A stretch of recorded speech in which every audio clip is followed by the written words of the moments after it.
नमस्कार दोस्तों, स्वागत है आपका आपके अपने चैनल शैडो स्टोरी टेलर पर, जहां हम आपके लिए लाते हैं डरावनी, रहस्यमयी और दिल दहला देने वाली कहानियां। आज मैं आपके लिए लेकर आया हूं एक ऐसी कहानी जो आपको रात में अकेले रहने से पहले 2 बार सोचने पर मजबूर कर देगी। तो चलिए शुरू करते हैं। भूत घर, एक खौफनाक दिल दहला देने वाली कहानी। शहर के एक कोने में, जहाँ आबादी कम और सन्नाटा ज्यादा था, वहाँ एक पुराना सा घर खड़ा था। कहते हैं हर घर की अपनी एक कहानी होती है, लेकिन इस घर की कहानी बाकी सबसे अलग थी, डरावनी, रहस्यमयी और अनकही। मेरा नाम राहुल है। मैं और अंकित बचपन के दोस्त थे। कॉलेज के बाद हम अलग अलग शहरों में पढ़ाई करने चले गए थे, लेकिन सोशल मीडिया के जरिए हमारा संपर्क बना रहा। एक दिन अचानक अंकित का मैसेज आया, भाई इस वीकेंड घर आ जा, बहुत दिन हो गए मिले। मुझे खुशी भी हुई और हैरानी भी, क्योंकि अंकित कभी किसी को अपने घर बुलाता नहीं था, हमेशा टाल जाता था। मैंने पूछा, अरे तेरे घर तो कभी किसी को बुलाया नहीं, आज अचानक? उसने हंसते हुए जवाब दिया, अबे आ तो सही, सब बता दूंगा। मैंने हामी भर दी। शनिवार की शाम में अंकित के घर पहुंचा। घर शहर के कोने में था, चारों तरफ घना सन्नाटा, पुराने पेड़ और एक टूटी फूटी सड़क। घर की दीवारों पर सीलन के निशान थे, खिड़कियों पर जाली लगी थी और दरवाजा इतना भारी था कि खोलने में ही वक्त लग गया। अंदर घुसते ही एक अजीब सी ठंडक महसूस हुई। अंकित ने मुस्कुराकर मेरा स्वागत किया, लेकिन उसकी आंखों में कुछ छुपा हुआ सा था, जैसे कोई बोझ। कैसा लगा मेरा घर? उसने पूछा। थोड़ा अलग है, मैंने झिझकते हुए कहा। हमने चाय पी, थोड़ी बातें की और फिर अंकित के कमरे में चले गए। अंकित के माता पिता किसी रिश्तेदार के यहाँ गए हुए थे, तो घर में बस हम दोनों थे। शाम होते होते मौसम और भी डरावना हो गया। बाहर हवा तेज चलने लगी, खिड़कियों से अजीब सी आवाजें आने लगी। तभी अंकित ने एक अजीब बात कही, राहुल, एक बात याद रखना, रात 10 बजे के बाद अपने कमरे से बाहर मत निकलना, चाहे कुछ भी हो जाए। मैंने हंसते हुए पूछा, क्यों, भूत प्रेत है क्या? अंकित का चेहरा गंभीर हो गया। मजाक नहीं कर रहा, यहाँ रात में कुछ अजीब होता है। मैंने सोचा शायद डराने के लिए कह रहा है, लेकिन उसकी आंखों में डर साफ दिख रहा था। हमने मूवी देखी, बातें की और कब 10 बज गए पता ही नहीं चला। जैसे ही घड़ी में 10 बजे, अंकित ने दरवाजा बंद कर लिया, खिड़कियां अच्छी तरह से बंद की और कमरे की लाइट बंद कर दी। अचानक घर में अजीब सी आवाजें आने लगी, जैसे कोई भारी चीज घसीट रहा हो या दीवारों पर कोई चल रहा हो। मेरा दिल जोर जोर से धड़कने लगा। अचानक नीचे से किसी औरत की आवाज आई, अंकित बेटा दरवाजा खोलो। मैंने चौंककर अंकित की तरफ देखा। तेरी मम्मी तो गई है ना? अंकित का चेहरा सफेद पड़ गया। वो मेरी मम्मी नहीं है। आवाज फिर आई, इस बार और ज्यादा डरावनी, अंकित बेटा मम्मी हूँ, दरवाजा खोलो। मैंने दरवाजे के पास जाकर झांकने की कोशिश की, लेकिन अंकित ने मुझे पकड़ लिया। राहुल प्लीज दरवाजा मत खोलना। दरवाजे के नीचे से काला, गाढ़ा, बदबूदार लिक्विड अंदर आने लगा।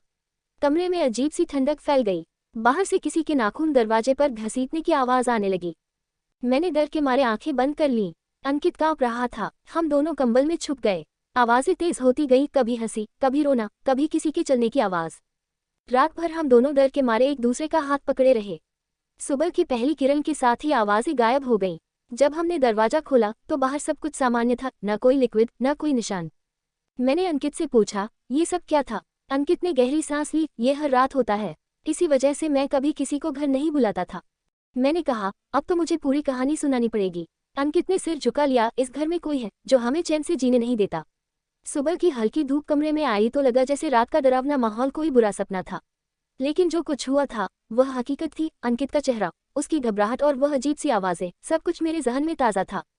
मैंने अंकित से साफ साफ पूछा, अब सच सच बता, ये सब क्या है? अंकित ने गहरी सांस ली और कहना शुरू किया, राहुल, ये घर मेरे दादाजी ने बनवाया था। कहते हैं जब ये घर बना था तब यहाँ आसपास कोई नहीं रहता था। एक रात दादी को अचानक किसी औरत की चीख सुनाई दी। दादाजी बाहर गए तो देखा एक औरत खून से लथपथ सड़क पर पड़ी थी। उन्होंने उसकी मदद करने की कोशिश की, लेकिन वो औरत वहीं मर गई। उसके बाद से ही घर में अजीब अजीब चीजें होने लगी। रात को किसी के चलने की आवाजें, दीवारों पर खरोंच के निशान और कभी कभी किसी के रोने की आवाज। दादी ने पंडित बुलाया, लेकिन कुछ फर्क नहीं पड़ा। फिर एक रात दादी ने खुद उस औरत की आत्मा को देखा, लंबे बाल, सफेद साड़ी, खून से सना चेहरा। दादी की तबीयत बिगड़ गई और कुछ ही दिनों में उनका देहांत हो गया। उसके बाद ये सब और बढ़ गया। पापा मम्मी ने कई बार घर छोड़ने की कोशिश की, लेकिन हर बार कोई ना कोई हादसा हो जाता। मैंने पूछा, क्या कभी किसी ने उस आत्मा से बात करने की कोशिश की? अंकित बोला, पापा ने एक बार कोशिश की थी। उन्होंने रात को पूजा रखवाए, लेकिन जैसे ही पूजा शुरू हुई पूरे घर में बिजली चली गई। पंडित बेहोश हो गए और पापा की तबीयत अचानक बिगड़ गई। उसके बाद से किसी ने हिम्मत नहीं की। मम्मी कहती हैं रात 10 बजे के बाद घर में मत घूमो और किसी भी आवाज पर ध्यान मत दो। मैंने तय किया कि इस रहस्य से पर्दा उठाना है। उसी रात मैंने अंकित से कहा, आज दरवाजा खोलेंगे, देखेंगे बाहर क्या है। अंकित डर गया, लेकिन मेरा हौसला देखकर मान गया। रात 10 बजे हमने कमरे की लाइट बंद कर दी, लेकिन इस बार दरवाजे के पास खड़े हो गए। जैसे ही आवाजें शुरू हुई, वही बदबूदार लिक्विड दरवाजे के नीचे से आने लगा। बाहर से फिर वही औरत की आवाज, अंकित बेटा दरवाजा खोलो। मैंने हिम्मत करके दरवाजा खोल दिया। बाहर एक लंबी सफेद साड़ी में लिपटी औरत खड़ी थी, चेहरा खून से सना, आंखें लाल। उसने मेरी तरफ हाथ बढ़ाया। अचानक अंकित ने मेरे हाथ को जोर से पकड़ा और दोनों ने मिलकर दरवाजा बंद कर दिया। औरत की चीख पूरे घर में गूंज गई। कमरे की दीवारों पर खून के निशान उभर आए। हम दोनों बेहोश हो गए। सुबह जब आंख खुली तो अंकित के माता पिता घर लौट आए थे।